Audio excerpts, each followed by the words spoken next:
We're on Las Vegas Boulevard, ready to double down on some high-stakes success at Aria. In the previous vlog, I won over $12,000 with the same group.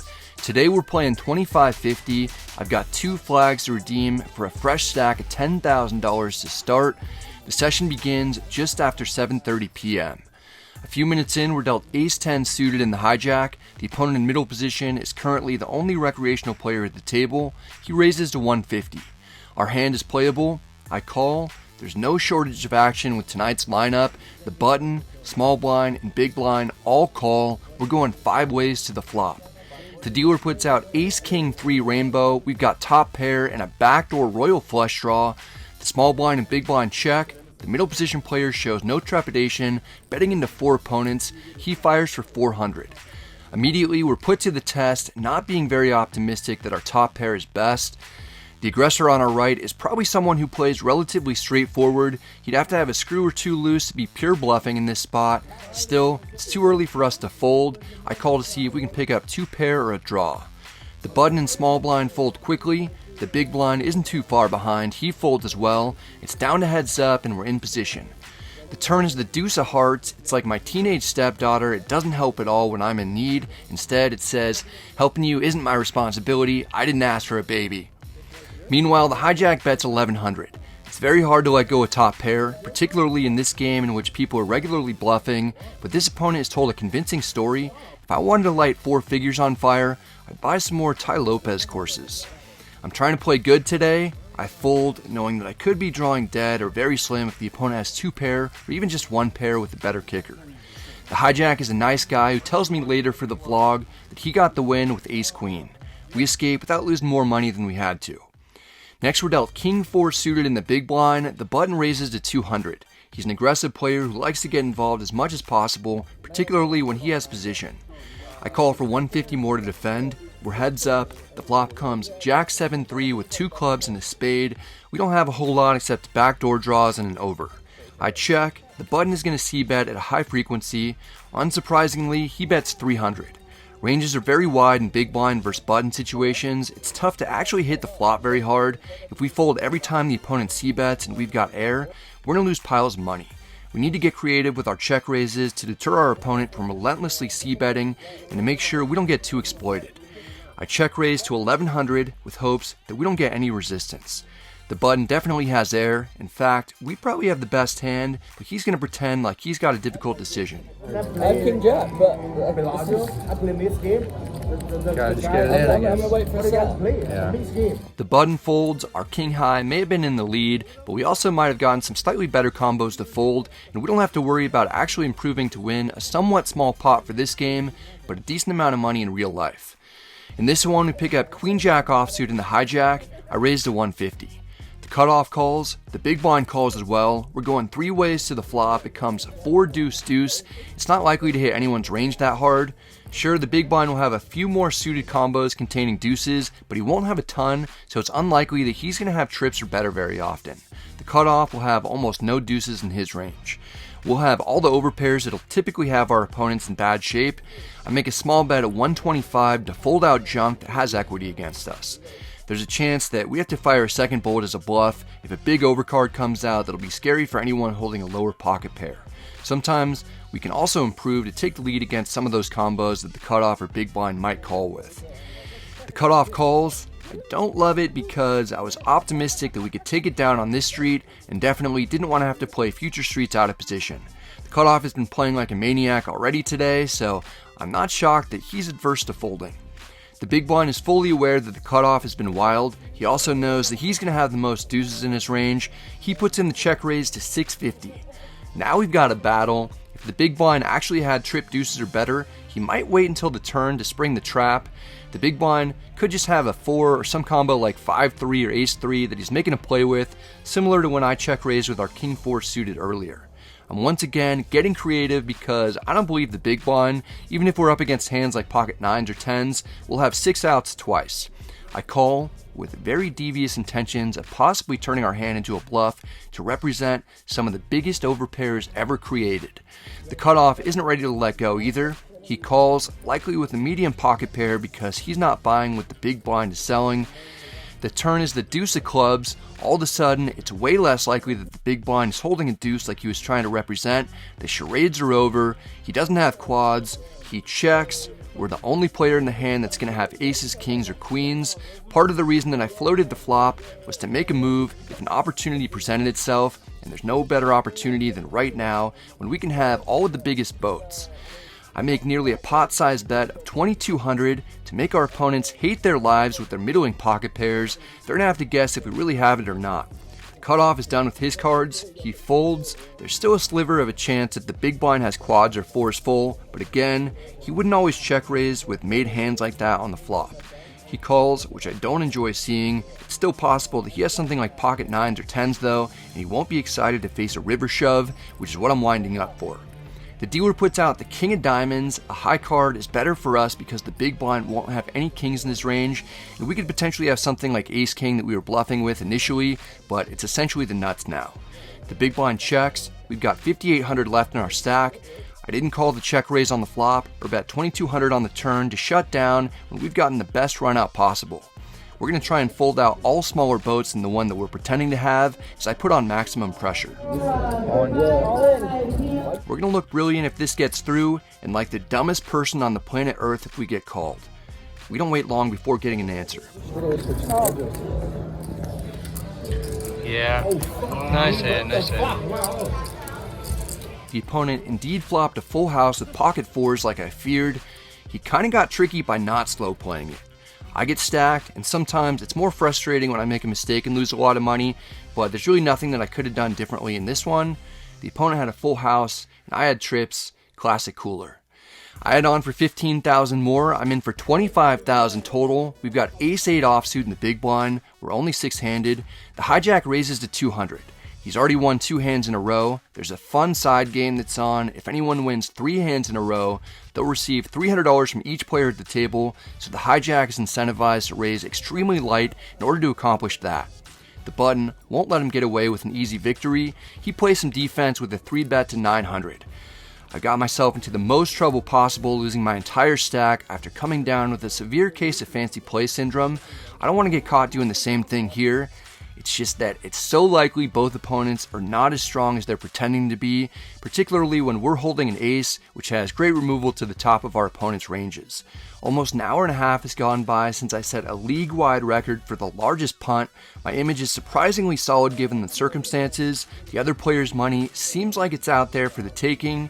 I go for it, board betting 3,200, adding that extra layer of defense to deny the hijack's attempt, like my close friend Hakeem the Dream Olajuwon.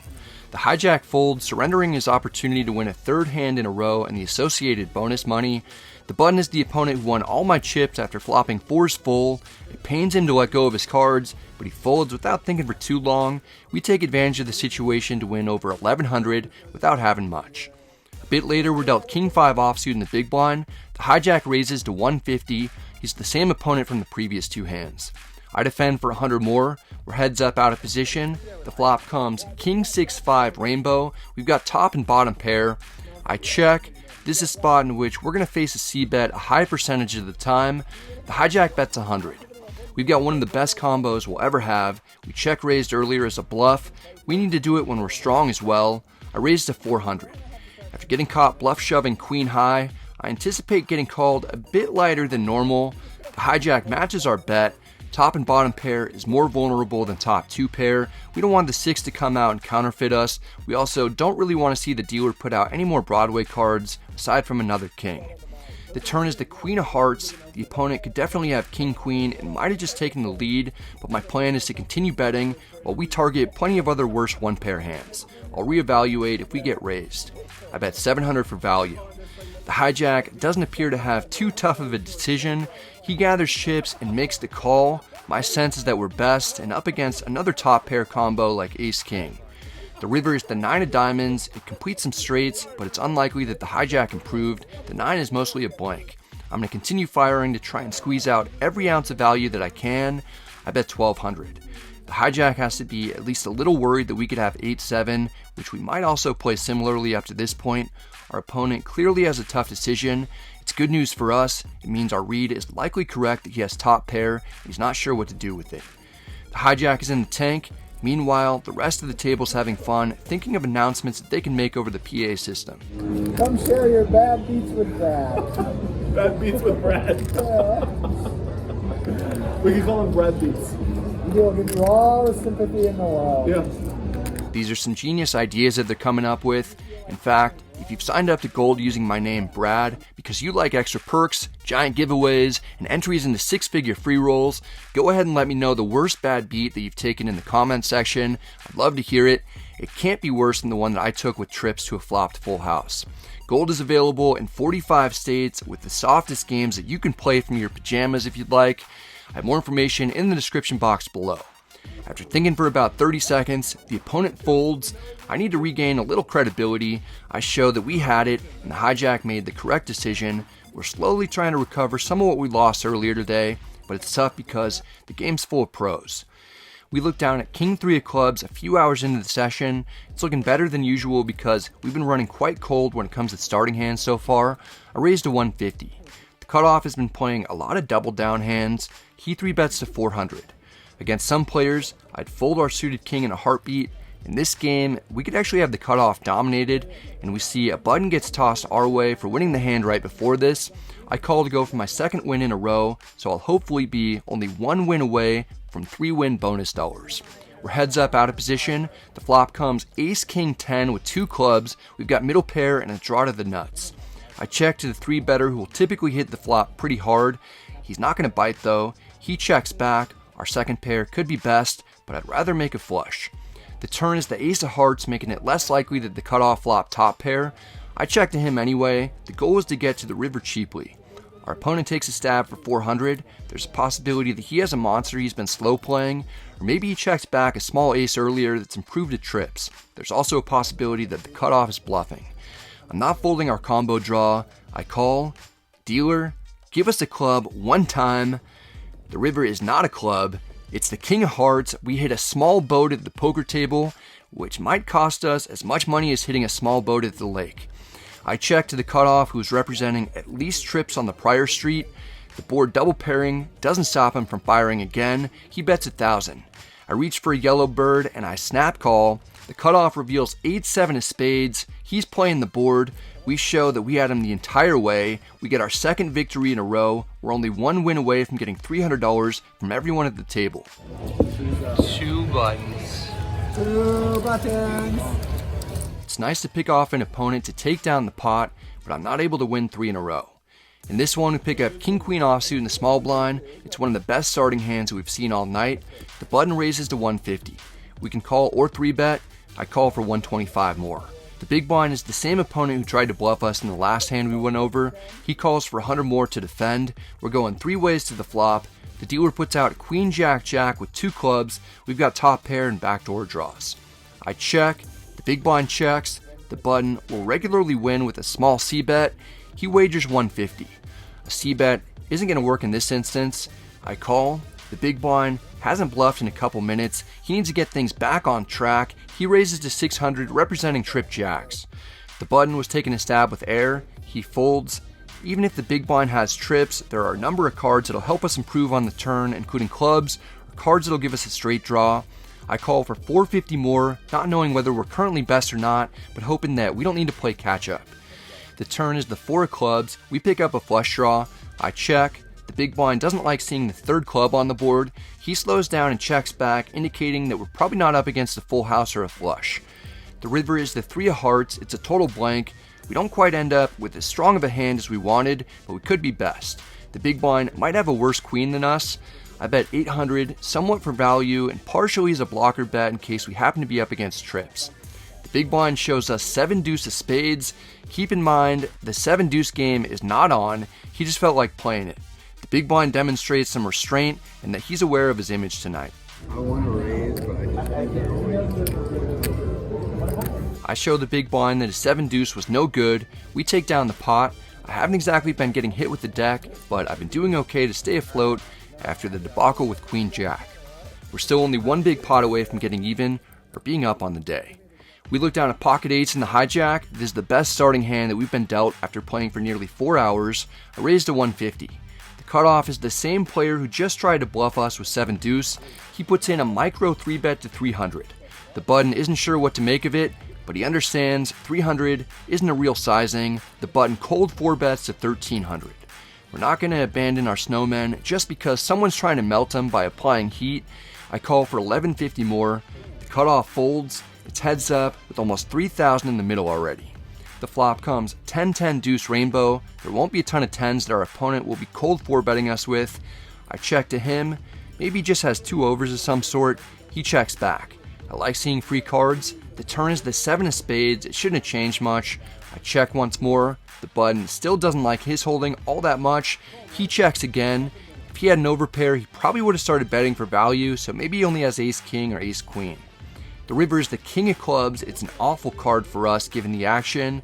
I check for a final time. The button might not have connected with the river king after all. He checks back. I turn over our pocket 8s. It's good enough to secure the victory. We win the pot. We still have a lot of work to do if we want to get unstuck though, and we're running out of time to make it happen. We're dealt 8-3 suited in the hijack. The game is 5-handed at the moment. The small blind bought the button, so the big blind is first to act pre-flop. The big blind raises to 150. This opponent has already won 3 hands in a row. Everyone at the table just had to pay him $300 each, and it's a progressive bonus, so if the big blind wins a 4th hand in a row, we'll have to pay him an additional $400. Because of this stupid bonus, it's important that everyone at the table does their part to play defense. I make about as light of a call as I could in order to stop the big blind's run. Everyone else knows what's up. The cutoff, button, and small blind call as well. It's a 5-handed family pot. The flop comes 6-3 deuce rainbow. We've got middle pair and a backdoor flush draw. The small blind checks. The big blind has nearly a mandatory c-bet in an attempt to keep his win streak alive and collect 400 from everyone. He fires for 600. We're sort of in a predicament. If we fold, it's very possible that the players behind us fold, and we'll have to fork over 400 to the big blind anyway. Is our hand really good enough to see one more card though? Who could have possibly predicted that calling a pre-flop raise with 8-3 would get us into trouble? I call to ensure the big blind doesn't have an easy path to victory. We could have him beat anyway. I just really don't want anyone behind us to raise or put us in a tough spot. The cutoff, button, and small blind fold. It's completely up to us to put a stop to the big blind's madness. We haven't connected well with too many boards today. Maybe it's our time to finally win a large pot. The turn is the 8 of diamonds. We drill the sneakiest of 2 pairs. Perhaps our opponent likes this card as well. He makes a huge bet of 1800. There's no way that our opponent's going to put us on 8-3. There's also a slight chance the big blind somehow has us beat and is betting for value. He just has such an incentive to bluff. I'm almost certain that we're best, but there's no need for us to raise and scare the opponent off when he could be drawing dead with plenty of random combos. I call to keep his bluffs in. We also make sure that the pot's more manageable in the unlikely scenario that we're beat.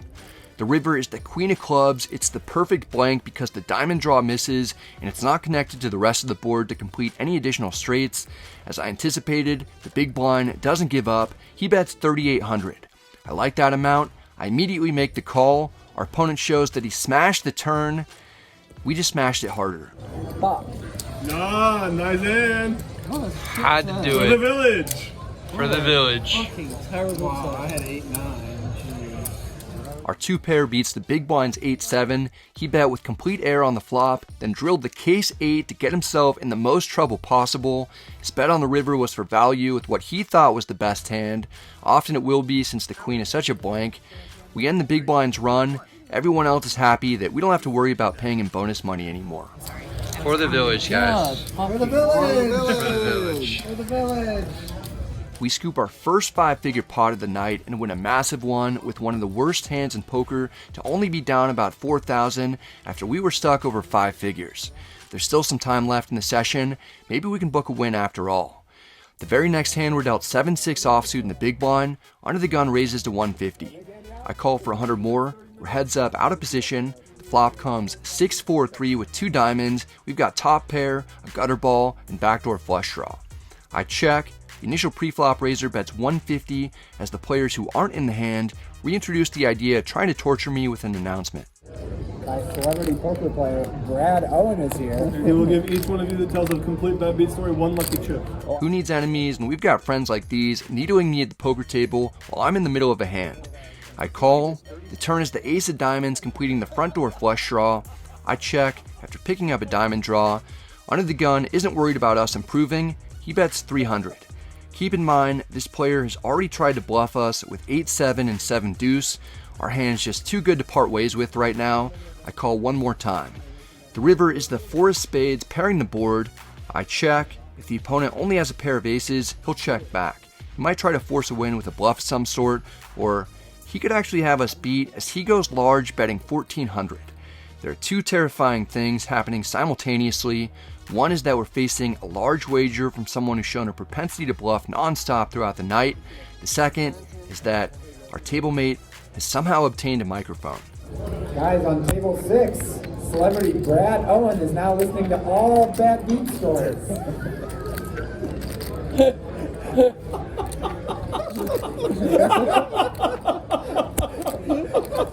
Oh, sorry, you're in a hand, my bad. I hope someone comes so badly, bro. I hope if more than one person comes, I'm gonna die laughing. Yeah, it'd be good idea.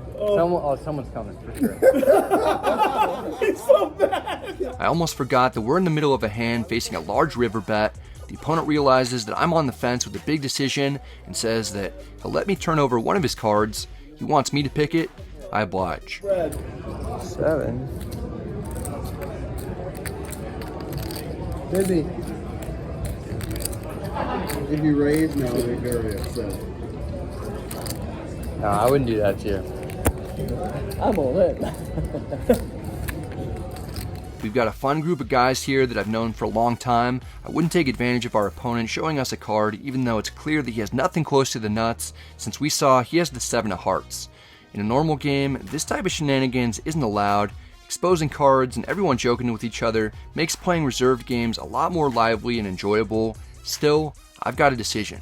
Do we call down the guy who at best has 7-5 for the straight? I already ruled out him betting river with ace-7. 7-5 is the only combo we lose to that he played this way, but would he even open with that from under the gun? Today, this exact opponent might. I'm not sure we're making the right laydown, but I fold. The opponent shows that his other card is the 5 of clubs. Oh, wow. You had it. All right. It's the bottom end of the gun range. Our opponent flopped the nuts. We aren't able to improve to beat him. We at least don't pay him off on the river. That's the last interesting one of the session. We end things at midnight. I rack up, expecting to receive a call from SpaceX after my impressive blast off with Queen Jack. But since that hand, I managed to recover several thousand, and not a lot was going my way. No one tells me any bad beat stories. A viewer catches up with me in the payout line though. How'd we do, man? Lost like 5K. Oh, I'm sorry to hear that. That's all right, it happens.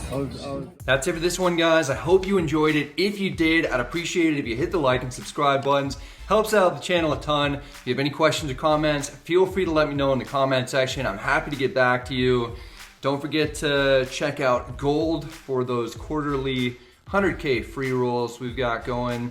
I have more information in the description box below. Also, I have been enjoying traveling around and playing poker where you guys live. So I've been I went to Denver, I went to Toledo, Ohio, I went to Detroit after that, and yeah, I've been on the road. If you guys have any suggestions for places you want me to go, let me know in the comment section.